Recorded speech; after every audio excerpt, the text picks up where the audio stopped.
95 96 में ही theatre join कर लिया था।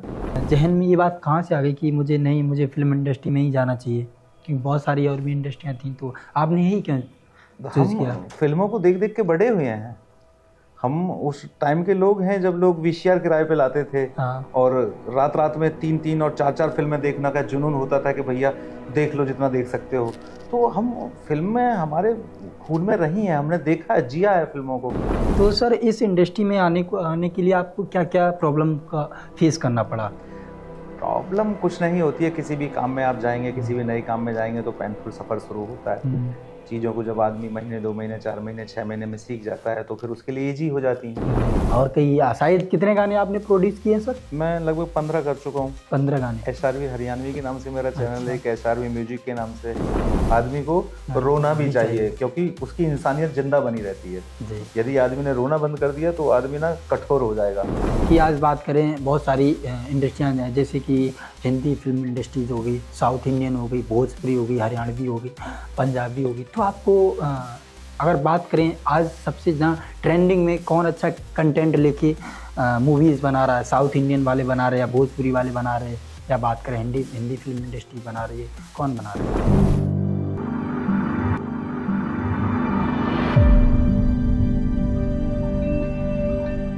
साथियों, फिल्म इंडस्ट्री में आना और कैरियर बनाना व अपनी एक पहचान बनाना आसान नहीं होता है। ऐसा ही करके दिखाया हमारे रामेश्वर यादव जी ने, जो कि एक फिल्म प्रोड्यूसर हैं। एक ऐसा नाम जिसे लोग निर्माता और संस्थापक के रूप में ही नहीं बल्कि एक क्रांतिकारी विचारधारा के रूप में जानते हैं। आज हम लोग आप लोगों को इंट्रोड्यूस करवाएंगे एक फिल्म प्रोड्यूसर रामेश्वर यादव जी से। तो सर स्वागत है हमारे social media platform Yadav vision पे आपका। बहुत बहुत धन्यवाद आपका, आपने मुझे बुलाया। सर सबसे पहले आप अपने बारे में बताइए। हाँ, अभिषेक, मेरा नाम रामेश्वर यादव है और मैं नोएडा से बिलोंग करता हूँ। नोएडा में मेरा एक गांव है सौरका जहांदाबाद, सेक्टर 115। अब जब से नोएडा आया तो उसका सेक्टर हो गया। पहले सौरका के नाम से जाना जाता था, अब सेक्टर के नाम से भी जाना जाता है।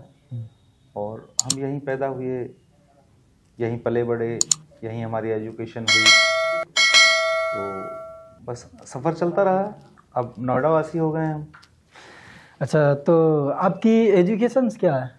मैंने ग्रेजुएट किया, मैं ग्रेजुएशन किया था मैंने 93 में मेरी 12th हुई है, तो 95-96 में मेरी ग्रेजुएशन हुई एमएमएच कॉलेज से, गाजियाबाद से मैंने ग्रेजुएशन किया। और ग्रेजुएशन के बाद मैंने 95-96 में ही थिएटर ज्वाइन कर लिया था। एक मेरे डायरेक्टर थे याशीन खान जी, अब वो दिवंगत हो गए हैं, भगवान उनकी आत्माओं को शांति दे।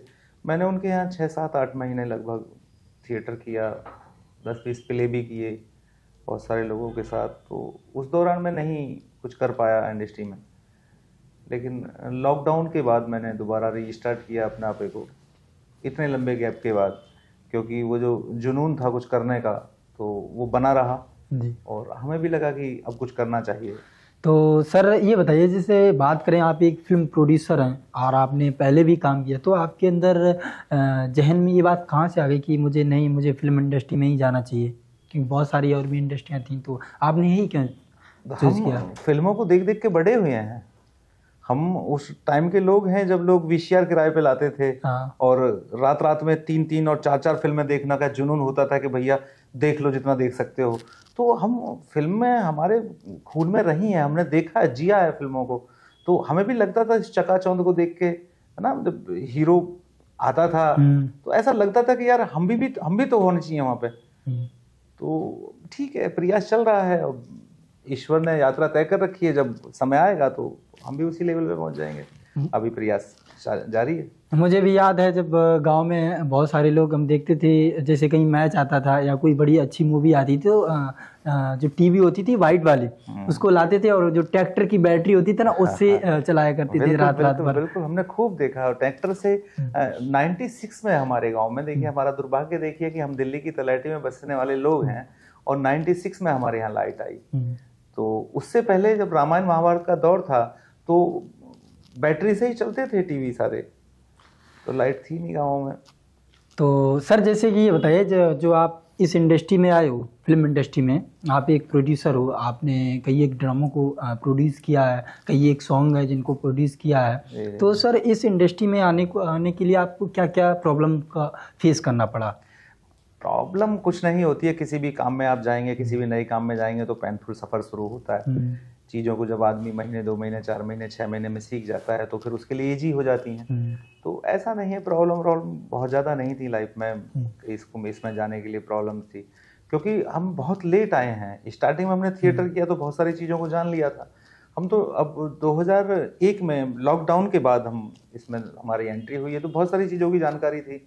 और किसी भी सफ़र को जब शुरू करते हैं तो स्टार्टिंग में आपको तकलीफ़ें आएंगी, ये स्वाभाविक बात है। और इन सब चीज़ों से घबराना नहीं चाहिए आदमी को, क्योंकि सफ़र ही आपकी मंजिल को तय करता है। अगर वो कहते हैं ना, अगर आपकी मंजिल कंफर्म है तो डजंट मैटर आपका सफ़र रास्ता कैसा है, उससे फ़र्क नहीं पड़ता है।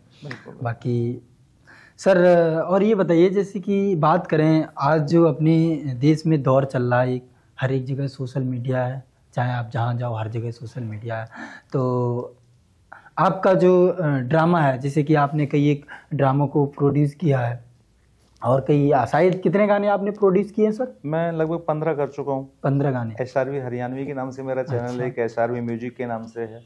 क्या है सर दोबारा? SRV श्री राधा वल्लभ फिल्म्स, हाँ हरियाणवी। अच्छा। और श्री राधा वल्लभ म्यूजिक और श्री राधा वल्लभ भक्ति, यानी शॉर्ट में उसको SRV films, SRV music, SRV Haryanvi, SRV भजन। अच्छा ओके सर, जैसे कि आप बता रहे हो कि आपकी 3 चैनल हैं, है ना? तो सर ये चैनल पे आपने यूट्यूब चैनल पे कब से काम स्टार्ट किया यूट्यूब चैनल पे? मैं भी 3 साल के आसपास हो गया। 3 साल। 2021 में हमने शुरू किया था, तो 2022 में हम कंटिन्यूटी में हैं। 2022 में भी नहीं, 2022 के मध्य से लगभग मई या जून के बाद हम जो है इसमें पूर्णतः सक्रिय हुए हैं। उससे पहले हम एक फिल्म को प्लान कर रहे थे, जब हमने लॉकडाउन के बाद शुरू किया तो एक नेपाली फिल्म को लेकर हम प्लान कर रहे थे, तो किसी कारणवश वो फिल्म हमारी नहीं हो पाई उस दौरान। तो अब हम, यदि सब कुछ ठीक रहा तो हम लगभग जून में उसको शूट शुरू कर देंगे नेपाल में ही। नेपाली भाषा में फिल्म होगी, हालांकि 5 भाषाओं में फिल्म होगी, डब होके आएगी, और नेपाली कलाकार होंगे, कुछ इंडियन कलाकार भी होंगे उसमें। और मैं कोशिश कर रहा हूँ, मैं स्वयं भी उसमें एक्टिंग करूँगा, किसी कैरेक्टर भूमिका वो मैं भी पकड़ूंगा, जैसा उचित होगा देखा जाएगा उस टाइम। सर जैसे कि आप जो सीरियल को प्रोड्यूस करते, तो एक सीरियल में कितना क्या कास्टिंग आ जाती है? एक्चुअल में कास्टिंग ना क्वालिटी और उसके कैनवस के ऊपर है, कितना बड़ा आप प्लॉट ले रहे हो। फिल्में 5 लाख में भी बनती हैं, 2 लाख में भी बनती हैं, 2 करोड़ में भी बनती हैं, 200 करोड़ में भी बनती हैं। अभी रोहित सर का हम एक इंटरव्यू देख रहे थे, तो लल्लन टॉप में बैठे थे, तो उन्होंने लल्लन टॉप वालों ने पूछा कि भाई तुम क्या चाहते हो, ड्रीम क्या है आपका? उन्होंने कहा कि 1500-2000 करोड़ का बजट हो तो मैं बहुत भयंकर फिल्म, और यकीनन बना देंगे, वो काबिल आदमी है। तो बजट की बात नहीं है। आदमी, यदि आपके पास हुनर है तो आप कम पैसे में भी अच्छा काम कर सकते हो, और हुनर नहीं है तो फिर ज़्यादा पैसे में भी अच्छा काम नहीं कर पाता। तो कास्टिंग का कोई विशेष मतलब नहीं है। लोग बहुत थोड़ी सी शुरुआत करके ऊपर पहुंच गए, लोग बड़ी सी शुरुआत करके ज़मीन पर आ गए, तो वो कास्टिंग कोई मायने नहीं रखती। आदमी में जुनून होना चाहिए, काम करने की दृढ़ इच्छा शक्ति होनी चाहिए, तो सब हो जाता है। सर जानना चाहेंगे रामेश्वर प्रोड्यूसर के कोई फेवरेट एक्टर एक्ट्रेस हैं आपके? बहुत लोग हैं, गोविंदा हमें पसंद है, मिथुन हमें पसंद है, सारी दुनिया के आइकॉन अमिताभ जी पसंद हैं। उन्हीं की फिल्में हम देख देख के बड़े हुए हैं, है ना, उन्हीं के जैसे बनना चाहते थे। तो हमारी जर्नी उन्हीं लोगों के साथ शुरू हुई थी। कोई ऐसी मूवी जो आपको देख के एकदम एक्साइटमेंट लगा हो कि हाँ ये मूवी मेरे को बहुत अच्छी लगी, इससे बढ़िया कोई मूवी नहीं है? कोई नदिया के पार में बार बार देख सकता हूँ। अच्छा। वो इतनी प्यारी मूवी मुझे लगती है, उसमें ऐसा लगता है कि वो मेरी कहानी चल रही है। हर हिंदुस्तान का हर आदमी ना उससे कनेक्ट हो जाता है, तो उसको ऐसा लगता है ये मेरी कहानी चल रही है।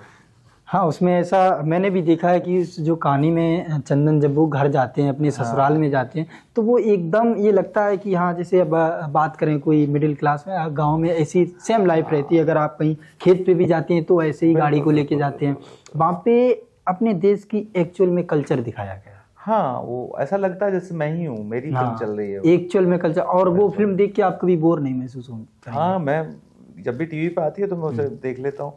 और जब भी मुझे रोने का मन करता है फैमिली ड्रामा में देख लेता हूँ। मैं बड़ा भावुक सा आदमी हूँ, तो तब भी मेरा मन करता है कि आदमी को रोना भी चाहिए, आदमी को रोना भी चाहिए, क्योंकि उसकी इंसानियत जिंदा बनी रहती है।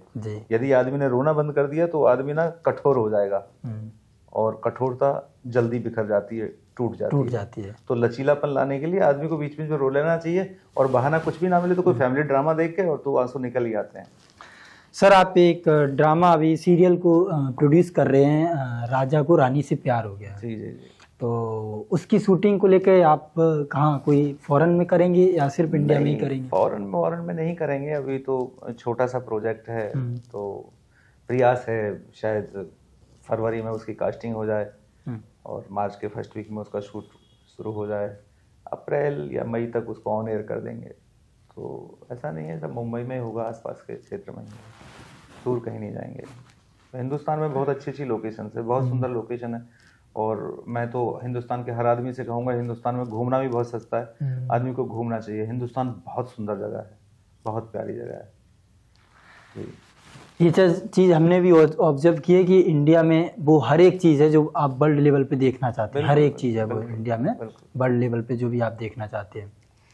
बाकी सर आपसे पूछना चाहेंगे कि आज बात करें, बहुत सारी इंडस्ट्रियाँ हैं, जैसे कि हिंदी फिल्म इंडस्ट्रीज हो गई, साउथ इंडियन हो गई, भोजपुरी हो गई, हरियाणवी हो गई, पंजाबी हो गई। तो आपको अगर बात करें आज सबसे ज़्यादा ट्रेंडिंग में कौन अच्छा कंटेंट लेके मूवीज़ बना रहा है, साउथ इंडियन वाले बना रहे हैं या भोजपुरी वाले बना रहे हैं, या बात करें हिंदी फिल्म इंडस्ट्री बना रही है, कौन बना रहे हैं? देखिए, ये तो लोगों के कहने सुनने की बातें हैं, मैं इस बात में बिल्कुल नहीं जानता। मेरा तो सीधा सीधा मतलब ये है कि हिंदी वालों की बात करें, भोजपुरी वालों की बात करें, सब लोग काम कर ही रहे हैं। कभी हिट मूवी आ जाती है, कभी फ्लॉप मूवी आ जाती है, कभी औसत मूवी आ जाती है। ये दौर जीवन में हमेशा चलता रहता है, हर दिन समान नहीं होते, हर दिन बराबर नहीं होते, उतार चढ़ाव लाइफ का एक पार्ट है। तो आज बहुत लोग कह रहे हैं साउथ अच्छे कंटेंट बनाते हैं, साउथ में भी फिल्में फ्लॉप होती हैं। अब हिंदी फिल्में इतनी ज़बरदस्त हिट हैं, तो ये कोई मतलब नहीं है कि कौन अच्छा काम कर रहा है, कौन बुरा काम कर रहा है। हर आदमी अपनी अपनी कैपेबिलिटी के हिसाब से बढ़िया काम कर रहे हैं और सबका बढ़िया ही चल रहा है। भोजपुरी की बात करें, अब मैं हरियाणवी म्यूजिकल एल्बम बनाता हूँ, हरियाणा में बढ़िया काम है। पंजाब वाले पंजाब की बनाते हैं, पंजाब में भी अपना दम है। राजस्थानी बहुत तेज़ी से आगे पीक पे आ रहा है, तो राजस्थान भी बहुत बढ़िया है। फॉक बुंदेलखंड का अभी एक गाना इतना बेहतरीन वायरल हुआ है, तुनक तुनक तुन्ना कुछ करके सॉन्ग है, तो बुंदेलखंड का गाना है, उसमें कुछ भी खर्चा नहीं है। अब उन बच्चों ने मेहनत की और ईश्वर ने उनकी मेहनत का फल दिया है, बहुत ज़्यादा वायरल हो रहा है। वो गाना 100 मिलियन को शायद क्रॉस कर गया, मैंने देखा नहीं अभी जल्दी में। तो ये कोई मतलब नहीं है, और ईश्वर ने आपकी ना मंजिल तय कर रखी है, बस रास्ता आपको चुनना है और रास्ते के आने वाले फैसले आपको करने हैं। बाकी तो ईश्वर ने सब तय कर रखा है, बस आदमी प्रयास करता रहे, यकीनन जीवन में कामयाबी उसको जरूर मिलेगी। जी, जैसा कि सर आपने बोला था कि फ्लॉप हो रही मूवी, तो हम पूछना चाहेंगे, जैसे भाई आदिपुरुष आई थी मूवी 2023 में, जून में आई थी आदिपुरुष। आदिपुरुष में अप्रोक्स 600 करोड़ की लागत से मूवी बनी है, और बात करें उसने कमाई सिर्फ 350 करोड़ की अप्रोक्स कर पाई है। तो ये मूवी क्यों फ्लॉप हुई, क्या रीज़न था इसका? अब ये तो बहुत डीपली बात हो जाएगी, हम उस लेवल के लोग नहीं है कि उन फिल्मों की समीक्षा करें। 600 करोड़ के बजट की जिन्होंने फिल्म बनाई थी, यकीन उन्होंने मेहनत की, बस ये है लोग नहीं समझ पाए उस चीज़ को। और एक बाइकाट वाला और सिलसिला चल रहा था उन दिनों, तो बहुत सारी बात है। थोड़ी सी मुझे लगता नहीं हम लोग समीक्षक हो सकते हैं, उस लेवल के लोग नहीं हैं हम। प्रयासरत हैं कि भविष्य में कभी मौका लगेगा वहाँ पहुँचने का, तो फिर उस पर भी चर्चा की जाएगी। तो अभी हम एक छोटा सा प्लेटफॉर्म लेके चल रहे हैं, प्रयास कर रहे हैं, संघर्ष कर रहे हैं। तो अंकुरित पौधा हैं हम लोग, और ईश्वर करे हम जल्दी वृक्ष में तब्दील हो जाएं, तो तब चर्चा की जाए इन बातों पे, तो ज़्यादा बढ़िया। कोई ना किसी दिन जल्दी बरगद का पेड़ बनेंगे हम। हाँ बिल्कुल बिल्कुल, मेहनत करते रहेंगे तो यकीनन कुछ ना कुछ होगा। सर बात करें एक फिल्म इंडस्ट्री में, मैंने एक शब्द सुना है, नेपोटिज्म। नेपोटिज्म पर लेके बात करें, सर आप कभी नेपोटिज्म के शिकार हुए हो? नहीं, हम कभी शिकार नेपोटिज्म के नहीं हुए हैं। नेपोटिज्म अब खामोखा की बातें हैं, नेपोटिज्म में हमारे समझ में नहीं आती वो बातें। नेपोटिज्म अब यदि मैं देखिए, अब मैं प्रोड्यूसर हूँ, मैं 4 फिल्में 10 फिल्में बना लूँगा अपनी लाइफ में, 20 फिल्में बना लूँगा, या कुछ यूट्यूब पे मेरे बढ़िया गाने चल जाएंगे, तो मैं अपनी विरासत अपनी फैमिली को दूंगा। और जब भविष्य में किसी को लॉन्च करने की बात आएगी तो मैं अपने बेटे भाई भतीजों को ही करूँगा, मैं बाहर वालों को क्यों करूँगा? बड़ी सीधी सी बात है भाई, इतना महंगा बिजनेस है, मैं किसी पे पैसे लगाऊंगा तो मैं अपने ऊपर पैसे लगाऊंगा या अपने परिवार के ऊपर पैसे लगाऊंगा। तो नेपोटिज्म सब कहने सुनने वाली बातें हैं। बड़ी सीधी सी बात ये समझ, जिसमें टैलेंट होगा वो चमकेगा। इंडस्ट्री के बहुत सारे स्टार किड्स आए, वो बहुत सारे लोग नहीं चल पाए, चंद लोग चल पाए, जिनमें टैलेंट था वो चले। और जैसे बहुत सारे उदाहरण है, आलिया भट्ट को पकड़ लो, श्रद्धा को पकड़ लो, अर्जुन को पकड़ लो, आदित्य राय को पकड़ लीजिए, टाइगर जी को पकड़ लीजिए, तो बहुत सारे लोग, अभिषेक बच्चन जी को मैं इतना गजब का एक्टर मानता हूँ कि नेचुरल एक्टर है। अगला इतनी शानदार और खूबसूरत एक्टिंग है। रिफ्यूजी मैंने उनकी पहली फिल्म देखी थी और एक कहीं से भी मुझे नहीं लगा कि नया एक्टर होगा नहीं, लेकिन तो उनको कंपेयर किया जाता है बिग बी से, तो वो ठीक है, लोग कंपेयर करते रहेंगे, लेकिन अभिषेक जी की यात्रा बढ़िया चल रही है। कि सर ये पूछना चाहेंगे, जैसे कि बात करें नेपोटिज्म को ही लेके मैं एक और क्वेश्चन कर रहा हूँ कि नेपोटिज्म पर, अगर नेपोटिज्म को किसी ने टक्कर दी है तो वो सोशल मीडिया इन्फ्लुएंसर और यूट्यूबर्स हैं। लाइक बात करें एल्विस यादव हो गए, और उसके बाद कैरी मिनाटी हो गए, उसके बाद बात करें राउंड टू हेल। इन लोगों ने एक ऐसा यूट्यूब पे तहलका मचा रखा है कि जो बात करें, जैसे मूवी आती ना यूट्यूब पे, उसके व्यूज़ नहीं आते, जैसे कि राउंड टेबल हो गया, राउंड टू हेल हो गई, उसके बाद ऐसे एल्विस यादव की कई एक वीडियोज आ जाती हैं जो कि तहलका मचा देती हैं।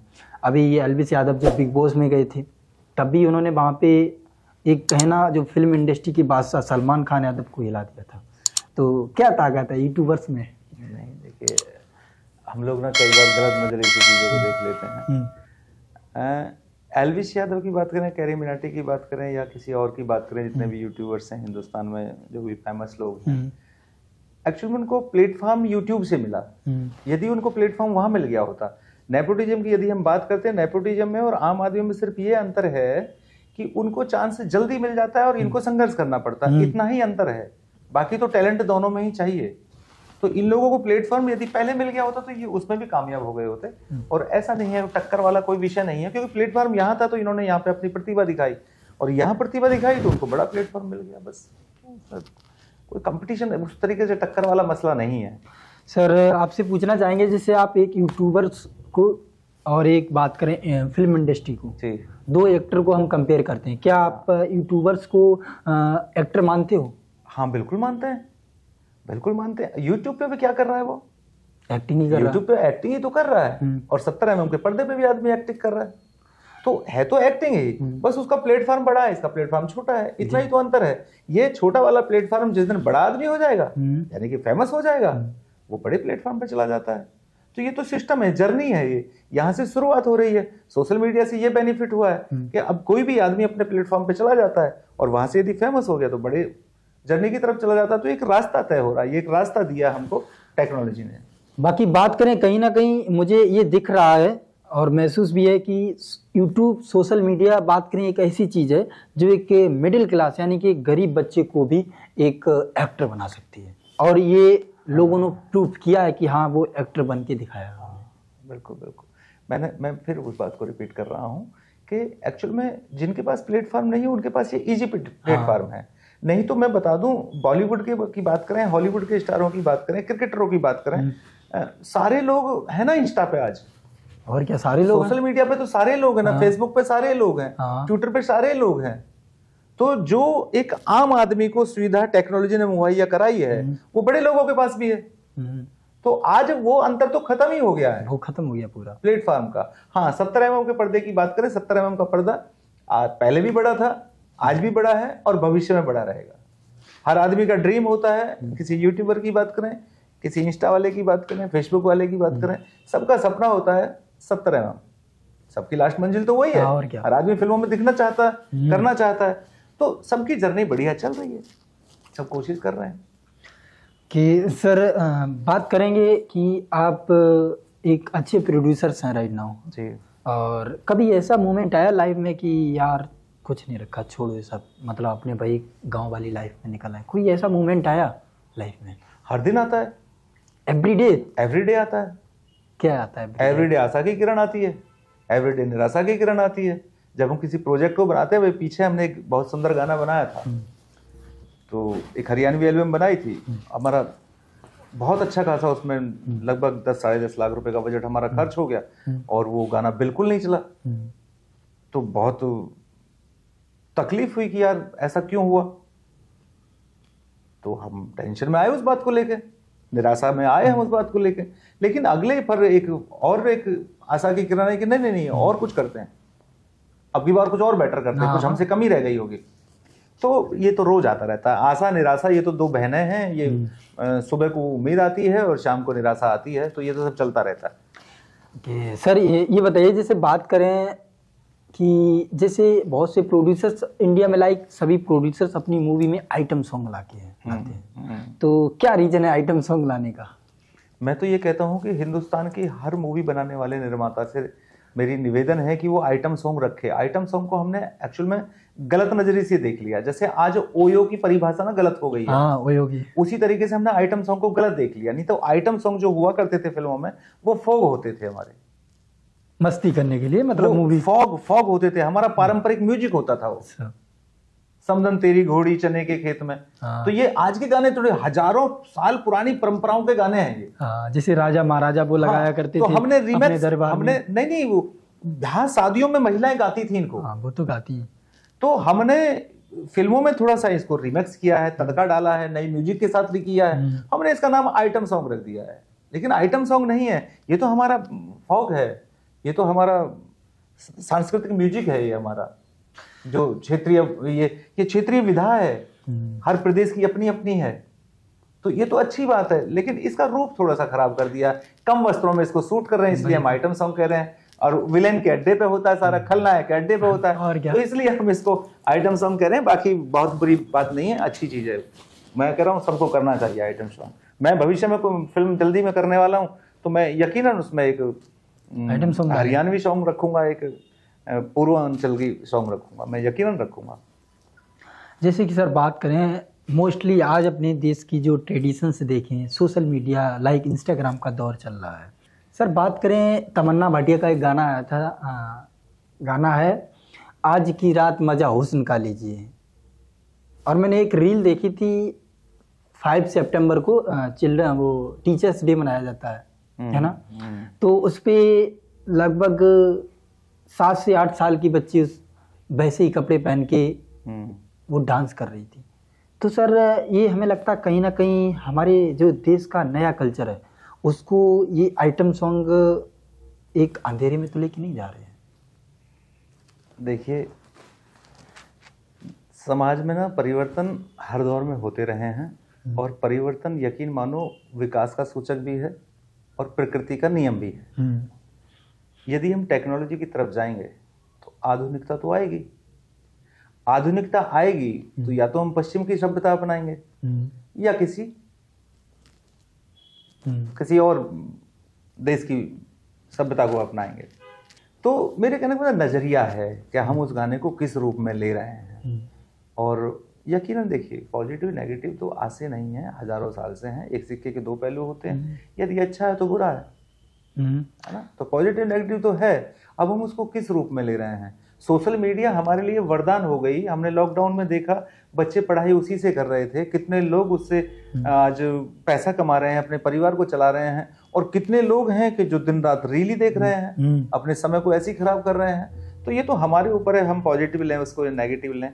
लेकिन हाँ, उससे थोड़ा सा दुष्प्रभाव तो जरूर आया है, इससे कोई इनकार नहीं कर पाएगा। तो इसमें थोड़ा सा गार्जियन को ध्यान देना चाहिए, छोटे बच्चों पर विशेष फोकस करना चाहिए। और कहीं ना कहीं एक्चुअल में जो छोटे स्कूल हैं, प्राइवेट स्कूल हैं, वो कई बार मॉडर्नता को दिखाने के लिए कई बार ऐसा कर लेते हैं। तो लोगों को बचना चाहिए इन सारी चीज़ों से। मेरे कहने का मतलब ये है कि हर दौर में परिवर्तन होता रहा है, और उस परिवर्तन में कहीं ना कहीं फ़ायदा भी होता है, नुकसान भी होता है, तो लोगों को बचना चाहिए ऐसी सारी चीज़ों से। अच्छा सर, ये बताइए, जैसे बात करें रियल लाइफ और एक मूवी लाइफ जी, ये दोनों, इनमें क्या ज़मीन आसमान का अंतर है या आपस में थोड़ा बहुत मेल खाते हैं? जब आप देखिए, हम जो रियल लाइफ में देखते हैं वो रियल लाइफ का एक पार्ट होता है, क्योंकि फिल्में समाज का आईना होती हैं। फिल्में वही दिखाती हैं जो दुनिया में घटित हो रहा है। हाँ, जब हम पर्दे पे होते हैं तो वो एक लाइफ हमारी अलग होती है, लेकिन जब हम उसको जी रहे होते हैं तो वो लाइफ हमारी अलग होती है। तो इतना ही फर्क है बस।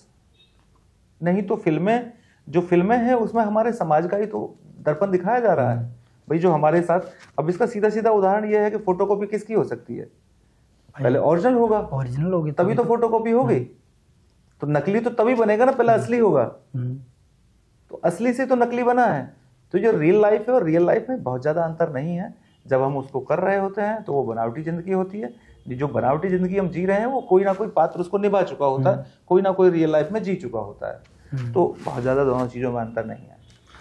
अच्छा सर, बात करें जैसे कि एक अभी पुष्पा 2 मूवी आई थी, हाँ, साउथ इंडियन की, जी, जी। लगभग 1733.66 करोड़ की, हाँ। सबसे ज़्यादा अपने इंडियन हिस्ट्री में बात करें 2023-24 में ज़्यादा, सबसे ज़्यादा कमाई करने वाली मूवी बनी।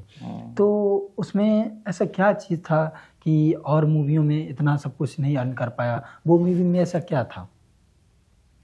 एक तो अभी से सबसे बड़ी दिक्कत ये हो गई है कि आज की जनरेशन मूवी को अच्छा बुरा नहीं बता रही है, उसका कलेक्शन पे फोकस कर रही है कि आज का कलेक्शन इतना हुआ और कल का कलेक्शन इतना हुआ। मैं एक इंटरव्यू देख रहा था अनुराग जी का, तो उन्होंने बड़ी सुंदर बात कही कि भैया फिल्म देखने जा रहे हो तो या तो आप ये कहो अच्छी फिल्म है या ये कहो बुरी फिल्म है। हाँ। आप खिड़की का कलेक्शन मत बताओ। हाँ, है ना, ये बात नोटिस की है मैंने। तो आप यदि बढ़िया वाला दिमाग लेके फिल्म देखने जा रहे हो तो ना आप फिल्म देख पाओगे, ना हम बना पाएंगे और ना हम दिखा पाएंगे, और ना ही आपको उसकी स्टोरी समझ में आएगी, कुछ भी नहीं। क्योंकि आप तो बढ़िया वाला दिमाग, अरे आप फिल्म देखने जाओ, आप कहो बहुत बुरी फिल्म बनी है, 2 डायरेक्टर को गाली, आप समझ में आता है।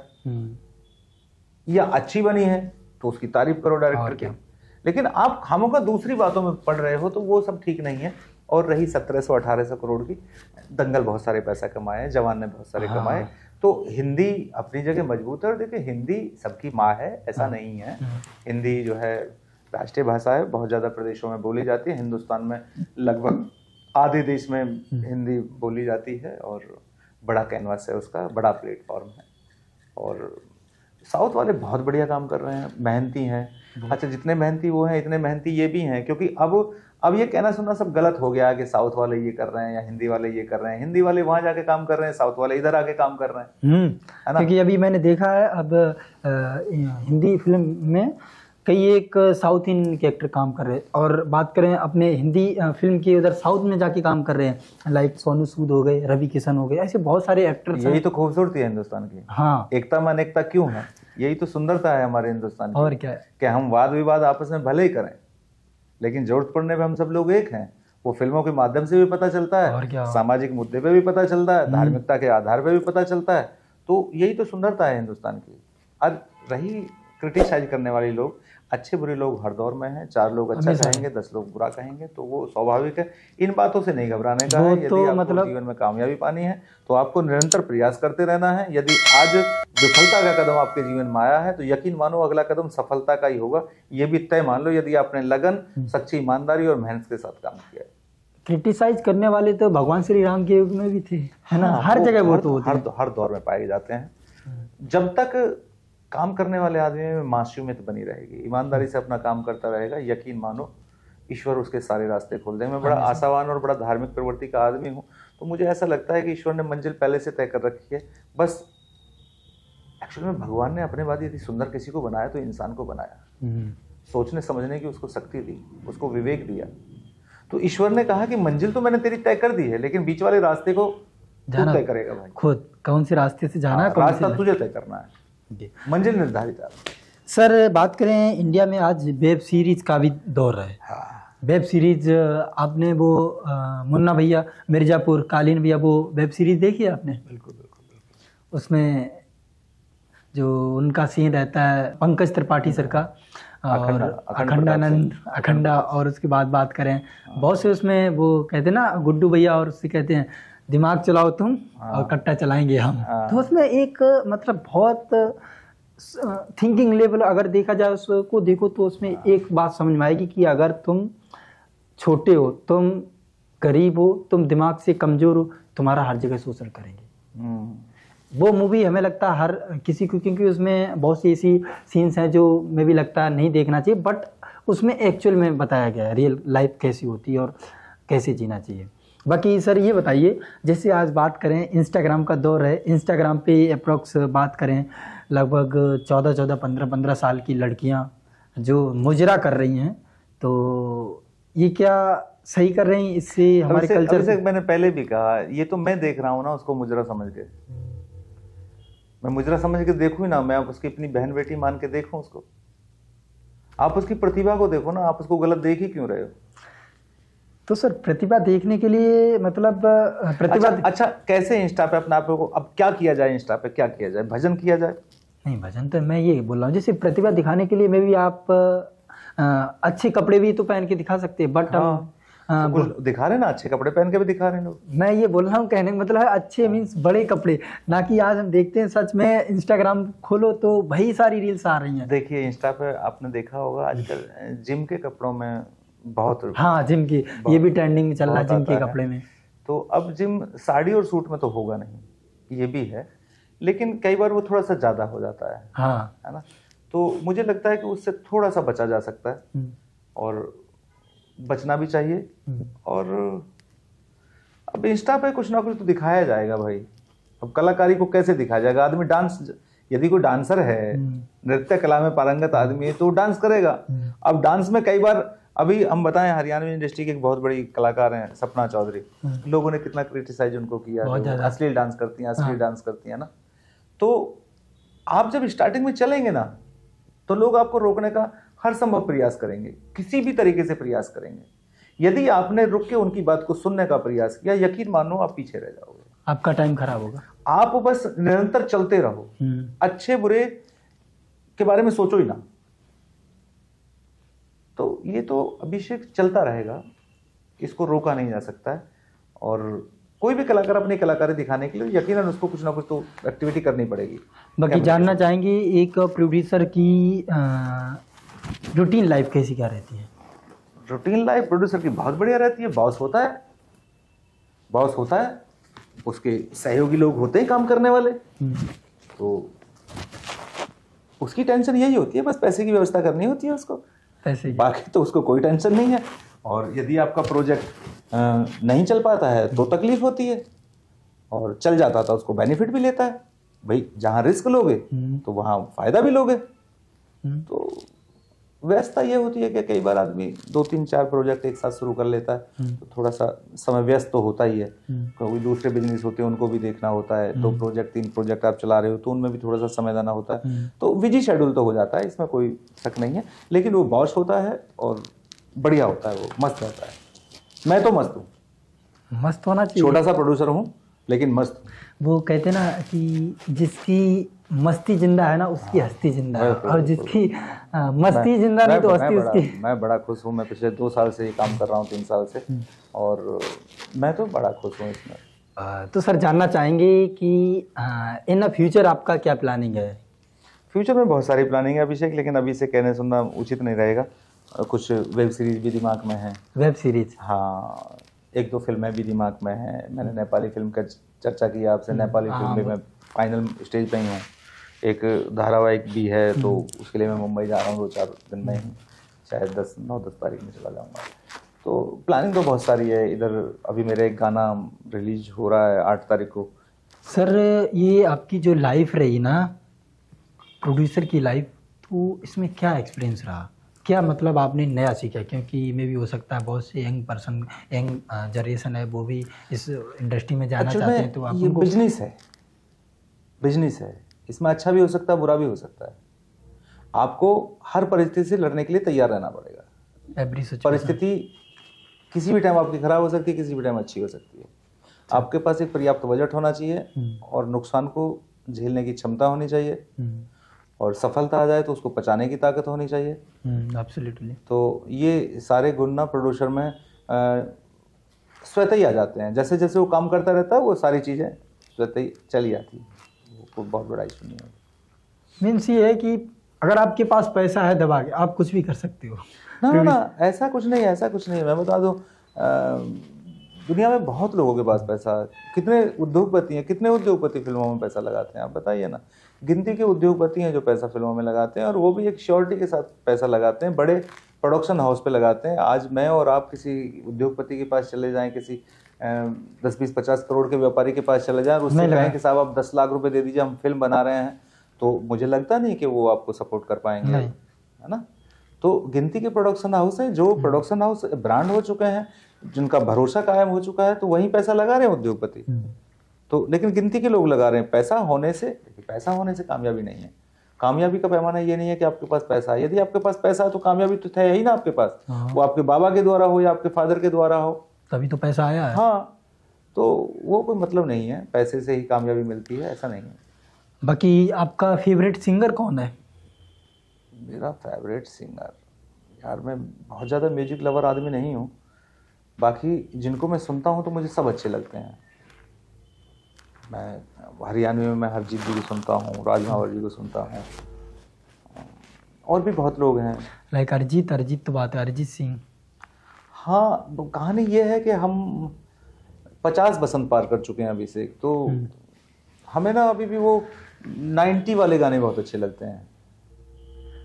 राजकुमार कपूर है, हाँ, वो उनका एक गाना आया था क्या, सर पे लाल टोपी रूसी फिर भी दिल है हिंदुस्तानी, ऐसा ही कुछ गाना था। इतना भी नहीं है, लेकिन 90 में आमिर खान को और सलमान को, शाहरुख को, इनकी सब नहीं गाना ये है, मेरे को ध्यान है, मेरा जूता है जापानी, पतलून इंग्लिस्तानी, सर पे लाल टोपी रूसी, मगर दिल है हिंदुस्तानी है। बहुत अच्छा, उसमें हमसे थोड़ा सा पहला हो जाएगा वो। अच्छा, हम पैदा हो रहे थे उन दिनों जब वो फिल्में रिलीज हो रही थी। जैसे 16 जिस साल रिलीज हुई है उससे हम 1 साल पहले इस जमीन पे अंकुरित हुई है। तो हम 90 के दौर में आके समझे थे फिल्मों को। तो तब आमिर और सलमान और शाहरुख, गोविंदा, मिथुन, जितेंद्र, इनका दौर था, तो वो गाने हमको ज़्यादा पसंद हैं। सर हम देखते हैं कि अपने इंडियन फिल्म इंडस्ट्री में ऐसे बहुत सारे एक्टर हैं, एक्ट्रेस हैं जो एक्टिंग करने के बाद बात करें फिर वो बाद में इंडियन पॉलिटिक्स में ज्वाइन हो जाते हैं, पॉलिटिक्स में चले जाते हैं। लाइक हेमा मालिनी हो गई, बहुत सारे ऐसे हो गए, दिनेश लाल यादव हो गए। तो क्या आपका इन फ्यूचर कोई पॉलिटिकल पार्टी में जाने का प्लान है? फ्यूचर कल का भरोसा नहीं है, इतनी बड़ी बात क्या करेंगे वो, कल का भरोसा नहीं, हम क्या करेंगे क्या नहीं करेंगे, तो उसमें क्या पॉलिटिक्स है, क्या हो। पॉलिटिक्स तो सबको करनी चाहिए। घर घर में पॉलिटिक्स होती है, एक परिवार में 2 भाई हैं, माँ बाप हैं, उनमें पॉलिटिक्स हो रही है ना। तो पॉलिटिक्स तो जन्म जाते हैं, हमारे ब्लड में पॉलिटिक्स है। और क्या, हमारे दादा गुरु ने पॉलिटिक्स को पैदा किया है, भगवान श्री कृष्ण योगेश्वर ने, हैं? हिंदुस्तान के सबसे बड़े पॉलिटिशियन है वो। और क्या, लोग उनसे सीख रहे हैं। श्रीमद् भागवत हमको पॉलिटिक्स सिखा रही है, जीवन जीने का सलीका सिखा रही है, लोगों को कैसे डील करना चाहिए वो सिखा रही है। ये सब गीता में लिखा है। तो भगवान कृष्ण से बड़ा पॉलिटिक्स क्या हो सकता है। तो ये तो हमारे जन्मजात, हमारे खून में पॉलिटिक्स है। तो ठीक है, सब पॉलिटिक्स ही कर रहे हैं। अब तो खाने कमाने में पॉलिटिक्स की जरूरत पड़ गई है। और क्या, हर जगह पॉलिटिक्स है अब तो, हर जगह एवरी साइड से, घर में, ऑफिस में, बाहर, हर जगह पॉलिटिक्स है। तो ये है कि पॉलिटिक्स में नए युवकों को आना चाहिए। मेरे हिसाब से पढ़े लिखे युवा आए तो नई सोच, नई ऊर्जा के साथ होगा, तो यकीनन कुछ ना कुछ परिवर्तन होगा। और परिवर्तन प्रकृति का नियम है और परिवर्तन होता रहना चाहिए। जी साथियों, तो आज जिस तरह हम लोगों ने जाना कि एक फिल्म इंडस्ट्री में प्रोड्यूसर का कैसा क्या काम रहता है और उसकी लाइफ में कितनी प्रॉब्लम्स आती हैं और कैसे वो प्रॉब्लम्स को फेस करते हैं, कैसे टीम बनाते हैं, कैसे बात करें, एक्टर को हैंडल करते हैं, कितना क्या, मतलब जितना पैसा होता है उस हिसाब से वो फिल्म प्रोड्यूस कर पाते हैं। तो आज हम लोगों ने बहुत कुछ जाना इस चीज़ में। हमें भी इससे पहले कुछ नहीं पता था प्रोड्यूसर का क्या काम रहता है और फिल्म कैसे क्या बनती है। सर ने बाकी अच्छे से सब कुछ एक्सप्लेन करके बताया, तो धन्यवाद। ठीक है, आपका अभिषेक जी बहुत बहुत धन्यवाद। ईश्वर करे आप जीवन में कामयाबी प्राप्त करें, बहुत ऊंचाई तक जाएं।